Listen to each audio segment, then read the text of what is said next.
Hi friends, welcome to Nithila garden. இந்த வீடியோவில் நம்ம என்ன பார்க்க போகிறோன்னா, எங்கள் ஊர் பருவாச்சி கிராமத்தில் ஃபஸ்ட் டைம் பொங்கல் நடக்குது.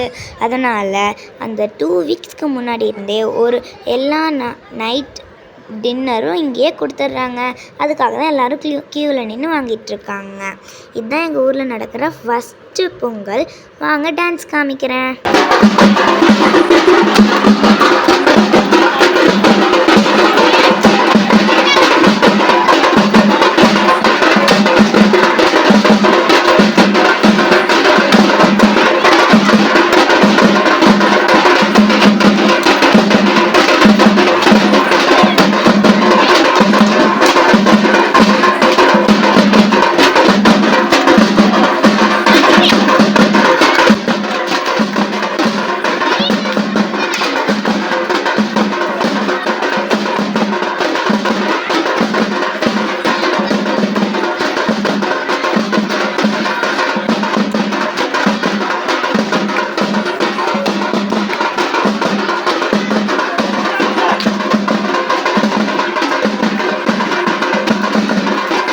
என்னோட சேனலை மறக்காமல் சப்ஸ்கிரைப் பண்ணி ஷேர் பண்ணி அப்படியே இந்த பெல் பட்டனையும் கிளிக் பண்ணிடுங்க. பாய்.